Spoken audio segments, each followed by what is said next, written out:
अस्सलामुअलैकुम व्यूअर्स, हमारी इस वीडियो का टॉपिक है कंक्रीट एंड एब्स्ट्रैक्ट नाउन। इस वीडियो में हम सिर्फ इस टॉपिक से रिलेटेड चंद अहम पॉइंट्स को डिस्कस करेंगे जो कि इस टॉपिक के कॉन्सेप्ट को मज़ीद बेहतर बनाने में हमारे लिए हेल्पफुल साबित होंगे।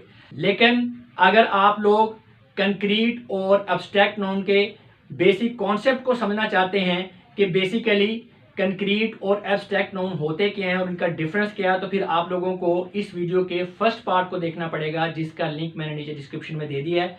और इस वीडियो में इस टॉपिक से रिलेटेड जिन पॉइंट्स को हम डिस्कस करने जा रहे हैं, मेरी समझ के मुताबिक वो ऐसे पॉइंट्स हैं कि एक इंग्लिश लर्नर होने की हैसियत से आप लोगों को उन पॉइंट्स की इंफॉर्मेशन जरूर होना चाहिए। अगर हम कंक्रीट नाउन्स की बात करें तो ये अनकाउंटेबल और काउंटेबल नाउन की शक्ल में भी हो सकते हैं।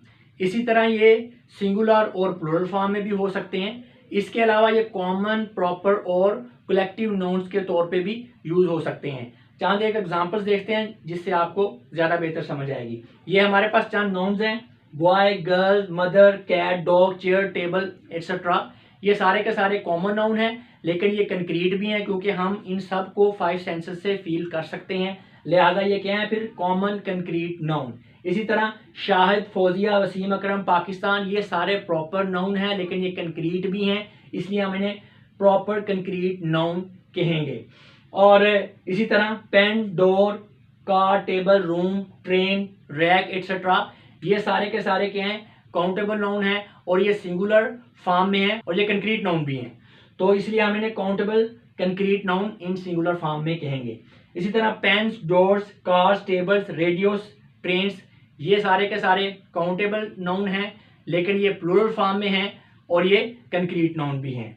इसी तरह butter, yogurt, milk, honey, water, paint, salt, sugar, rice वगैरह, ये सारे के सारे अनकाउंटेबल नाउन हैं लेकिन ये साथ में कंक्रीट नाउन भी हैं क्योंकि हम इन सब को अपनी 5 सेंसेस से फील कर सकते हैं। अगर हम एब्स्ट्रैक्ट नाउन की बात करें तो बहुत से लोग ऐसे हैं जो कि एडजेक्टिव और एब्स्ट्रैक्ट नाउन के दरमियान कंफ्यूज हो जाते हैं और इन दोनों को मिक्स कर लेते हैं।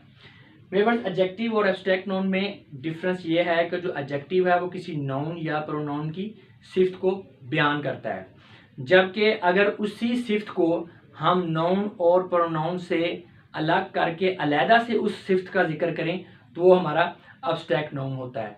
जो एडजेक्टिव होता है वो किसी नाउन या प्रोनाउन की सिफ्त को एक्सप्लेन करता है, जबकि एब्स्ट्रैक्ट नाउन जो है वो बजाते खुद जो है वो एक सिफ्त होता है और ये सिफ्त जो है ये कोई क्वालिटी, एक्शन, स्टेट, आइडिया या फीलिंग हो सकती है। जो वर्ड एब्स्ट्रैक्ट है उसका मीनिंग है ड्रा ऑफ, वो भी यही ज़ाहिर करता है कि नाउन या प्रोनाउन की किसी सिफ्त को उससे ड्रा ऑफ कर लेना, यानी अलग कर लेना और अलहदा से उसका जिक्र करना। वैसे इस बात को मैं इस वीडियो के फर्स्ट पार्ट में तफसील से बता चुका हूँ, तो लिहाजा एब्स्ट्रैक्ट नाउन के बारे में हम कह सकते हैं abstract noun names a quality, action और state considered apart from the objects to which it belongs. यानी कि एब्स्ट्रैक्ट नाउन किसी चीज़ की क्वालिटी, एक्शन, स्टेट, फीलिंग वगैरह को उस चीज़ से अलहदा करके उसको नाम देता है। इस बात को हम चंद एग्जाम्पल से समझने की कोशिश करते हैं। हमारे पास ये सेंटेंस है, he is a brave fighter. अब इस सेंटेंस में जो ब्रेव का वर्ड है ये एडजेक्टिव है, वो उस लड़ने वाले के बहादुर होने की जो सिफ्त है उसको बयान कर रहा है। लेकिन अगर इससे अगला सेंटेंस देखें, आई लाइक हिज ब्रेवरी, अब इस सेंटेंस में जो ब्रेवरी का वर्ड है वो उस लड़ने वाले के जो बहादुर होने की सिफ्त है उसे उससे अलहदा करके अलग से जाहिर कर रहा है। लिहाजा इस सेंटेंस में ब्रेवरी जो है ये हमारा एब्स्ट्रैक्ट नाउन है। इसी तरह एक और एग्जांपल देख लेते हैं, he is a happy man. इस सेंटेंस में जो हैप्पी का वर्ड है ये एक एडजेक्टिव है जो कि किसी फर्द की खुश रहने की जो खुसूसियत है उसको बयान कर रहा है। तो लेकिन अगर हम अगला सेंटेंस देखें, his happiness amused me a lot, उसकी खुशी ने मुझे बड़ा मसरूर किया।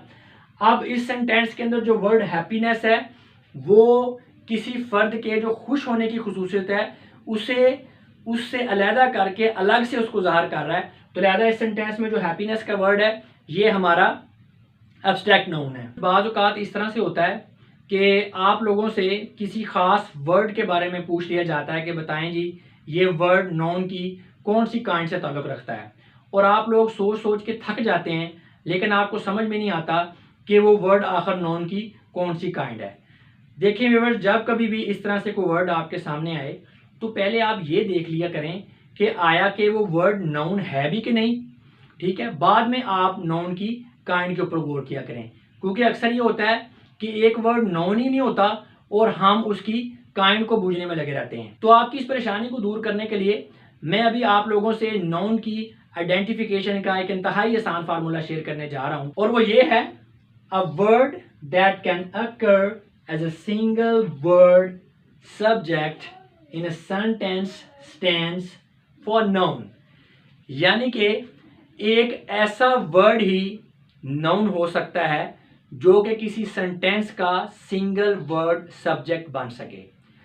तो जब कभी भी आप किसी वर्ड के बारे में कंफ्यूज हो कि वो नाउन है या नाउन नहीं है, तो आपने सिर्फ इतना देख लेना है कि क्या वो वर्ड किसी सेंटेंस के अंदर एक सिंगल वर्ड सब्जेक्ट के तौर पे यूज हो सकता है या नहीं यूज हो सकता। अगर तो वो यूज हो सकता है तो वो नाउन है, अगर नहीं यूज हो सकता तो वो नाउन नहीं है। इस बात को हम चंद एग्जाम्पल्स की मदद से समझने की कोशिश करते हैं। देखिए, हमारे पास एक वर्ड है हैप्पी। अब हमें समझ नहीं आ रही कि हैप्पी नाउन है या नाउन नहीं है, तो हम क्या करेंगे, हम इसे किसी सेंटेंस के अंदर सिंगल वर्ड सब्जेक्ट के तौर पर यूज करके देखते हैं। Happy is a great blessing. खुश एक बहुत बड़ी रहमत है। अब इस सेंटेंस की कोई सेंस नहीं बन रही, इसका मतलब है जो वर्ड हैप्पी है इस सेंटेंस में सिंगल वर्ड सब्जेक्ट के तौर पर यूज नहीं हो पा रहा, तो इसका मतलब है हैप्पी जो है ये हमारा नाउन नहीं है। एक और एग्जांपल देखें, a happy man was looking at me. एक खुश आदमी मेरी तरफ देख रहा था।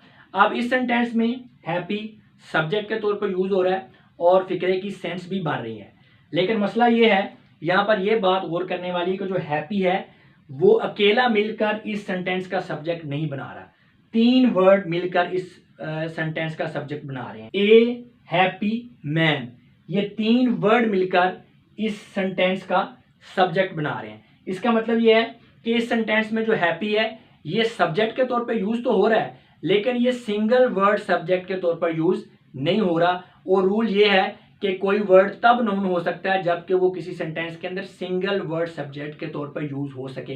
तो लिहाजा इस सेंटेंस में भी जो हैप्पी है ये नाउन नहीं है, क्योंकि ये सिंगल वर्ड सब्जेक्ट के तौर पर यूज नहीं हो रहा। इस सेंटेंस में तीन वर्ड आपस में मिलके इस सेंटेंस का सब्जेक्ट बना रहे हैं। हमारे पास नेक्स्ट सेंटेंस है, happiness is a great blessing. खुशी एक बहुत बड़ी रहमत है।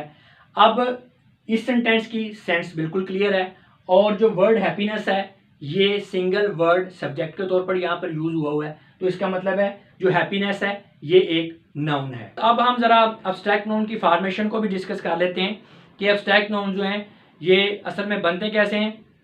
तीन तरीकों से बनाए जा सकते हैं, from adjectives, from verbs and from common noun. जब हम इनकी एग्जांपल्स को देखेंगे तो हमें समझ आ जाएगी कि ये किस तरह से बनते हैं। तो हमारे पास सबसे पहले है formation of abstract noun from adjectives. तो हमारे पास एक वर्ड है हैप्पी, ये एक एडजेक्टिव है। जब इससे हम एब्स्ट्रैक्ट नाउन बनाएंगे तो ये बन जाएगा हैप्पीनेस। इसी तरह एडजेक्टिव सिक से सिकनेस, ब्रेव से ब्रेवरी, एटसेट्रा। तो नेक्स्ट है formation of abstract noun from verbs. तो हमारे पास वर्ब है मूव, मूव से जब एब्स्ट्रैक्ट नाउन बनाएंगे तो मूवमेंट बन गया। बिल्कुल इसी तरह ग्रो से ग्रोथ, ओबे से ओबीडियंस, एटसेट्रा। नेक्स्ट है formation of abstract noun from common noun.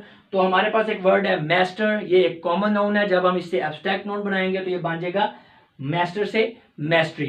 इसी तरह मदर एक कॉमन नाउन है, तो मदर से जब एब्स्ट्रैक्ट नाउन बनेगा तो क्या बन जाएगा, मदरहुड।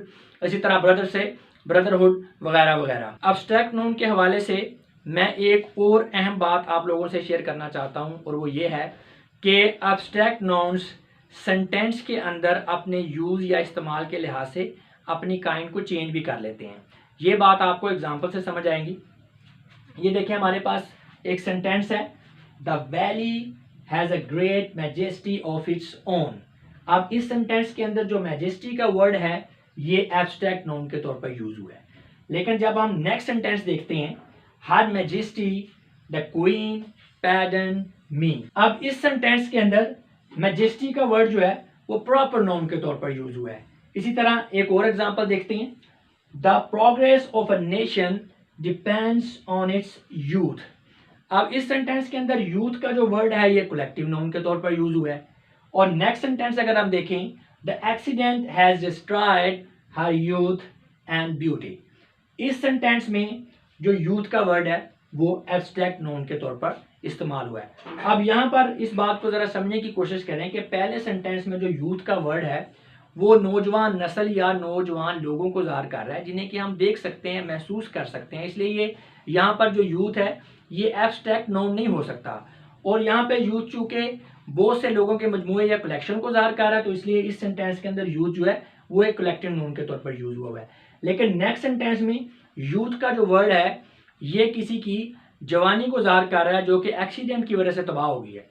अब जवानी जो है ये एक ऐसी चीज़ है कि जिसे हम 5 सेंसेस की मदद से महसूस नहीं कर सकते, तो इसका मतलब है यहाँ पर यूथ का वर्ड जो है ये एब्स्ट्रैक्ट नाउन के तौर पर यूज हुआ है। मैं उम्मीद करता हूँ कि इस वीडियो के फर्स्ट पार्ट और सेकंड पार्ट जो कि इस वक्त चल रहा है, इन दोनों वीडियोस को देखने के बाद कंक्रीट नाउन और एब्स्ट्रैक्ट नाउन का कॉन्सेप्ट आप लोगों का अच्छी तरह से क्लियर हो चुका होगा। लेकिन इस टॉपिक से रिलेटेड जो हम लोग डिफरेंट गलतियां करते हैं उनकी करेक्शन के लिए और इस टॉपिक पर आप लोगों की मज़ीद प्रैक्टिस के लिए मैंने अलग से 2 मज़ीद वीडियोस भी बना रखी हैं, जिनके लिंक्स मैंने नीचे डिस्क्रिप्शन में दे दिए हैं। अगर आप लोग इस टॉपिक पर मुकम्मल महारत चाहते हैं तो आप लोगों को इन 2 वीडियोस को भी ज़रूर देखना चाहिए, क्योंकि आप कुछ भी कर लें लैंग्वेज आपको प्रैक्टिस से ही आ सकती है। जितनी ज़्यादा आप प्रैक्टिस करेंगे उतना ही आप लोगों के लिए बेहतर होगा। अब मैं आप लोगों से इजाज़त चाहूँगा। आपकी समातों का बहुत बहुत शुक्रिया। खुदा हाफिज़।